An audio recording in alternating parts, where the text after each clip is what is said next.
Hello friends, આજે આપણે બનાવીશું એકદમ પોચા રૂ જેવા મોઢામાં નાખતા જ પીગળી જાય એવા લીલાછમ મેથીના ગોટા બનાવીશું. તો મેથીના ગોટા બનાવવા માટે અહીંયા આપણે એક બાઉલમાં અરાઉન્ડ 2 કપ જેટલો ચણાનો લોટ લઈ લઈશું અને તેમાં નાખીશું ભરપૂર માત્રામાં મેથી, જે આપણા ઘરના ગાર્ડનની જ છે અને મસ્ત એવી કૂણી કૂણી મેથી હતી, તો ગોટા બનાવવાનું મન થઈ ગયેલું. તો જેટલો લોટ તેમની સામે એટલી જ આપણે મેથી એડ કરી દીધેલી. હવે આપણે આ ગોટાનું બેટર બનાવવા માટે એક કન્ટેનરમાં નાખીશું પાલક. તો આ બધી વસ્તુ તમે તમારા હિસાબથી એડ કરી શકો. તીખાશ માટે લીલા મરચા, લસણ ખાતા હોય તો લસણ એડ કરી શકો, બહુ જ સરસ ટેસ્ટ આવશે. લીંબુ નાખીશું, થોડુંક પાણી નાખીને તેમની પ્યુરી બનાવીને આપણે રેડી કરી લઈશું. આ પ્યુરી આપણે ચણાના લોટમાં નાખવાની છે. બેટર આપણું ગ્રીન થશે અને ગોટા પણ આપણા એકદમ લીલાછમ લીલવણી ગોટા બનશે. હવે અમે સરસ મજાની સ્મૂથ પ્યુરી બનાવી લઈએ.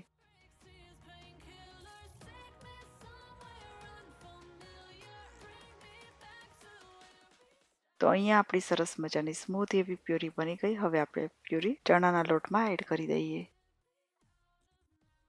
તો ચણાનો લોટ અને મેથી જ આપણે એડ કર્યા હતા અને અહીંયા પાલક, લસણ, લીલા મરચાંની પ્યુરી બનાવી તે એડ કરી દીધેલી. હવે સ્વાદ પ્રમાણે મીઠું એડ કરી દઈશું. સરસ રીતે બેટરને આપણે મિક્સ કરી લઈશું. તો ફટાફટ બની જતા આ મેથીના ગોટા ખાવાની રિયલી બહુ જ મજા આવશે. સવારના નાસ્તામાં જો ફટાફટ મેથી સાફ કરેલી હોય ને, તો તમે ફક્ત 5 જ મિનિટમાં આ ગોટા બનાવીને ખાઈ શકશો. તો થોડુંક એવું ફરીથી કન્ટેનરમાં પાણી નાખીને બેટર રેડી કરી લઈએ આપણે. વધારે પતલું પણ નથી રાખવાનું, વધારે જાડું પણ નથી રાખવાનું, મીડિયમ પર હોવું જોઈએ.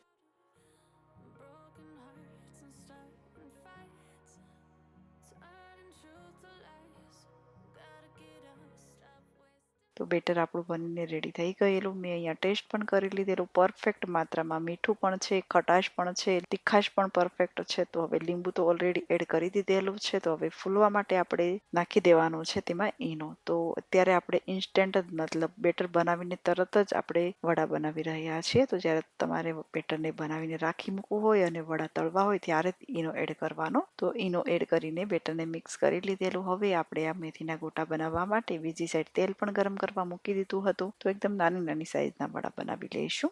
તો ગોટા મોટી સાઈઝના બનાવવા હોય તો મોટા તમારે બનાવીને તળી લેવાના, પણ નાના બનાવશો ને તો પણ મસ્ત એવા ફૂલીને દળિયા જેવા થશે આ ગોટા. તો હું અત્યારે સવારના નાસ્તામાં આ મેથીના ગોટા બનાવી રહી છું, એટલે ગરમ ગરમ મેથીના ગોટા ચાની સાથે ખાવાની મજા પડી જશે.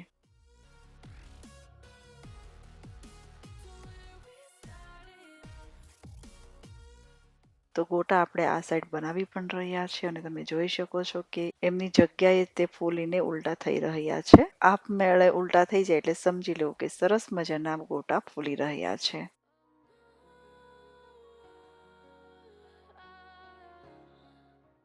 તો એકદમ પોચા રૂ જેવા જાળીદાર એવા આપણા મેથીના ગોટા બનતા હોય છે. તો અહીંયા આપણો એક કાણો તળાઈને રેડી થઈ ગયેલો. તો આવી રીતના આપણે મેથીના ગોટાને લઈ લઈશું બનાવીને અને બીજા ગોટા પણ તળીને રેડી કરી લઈશું.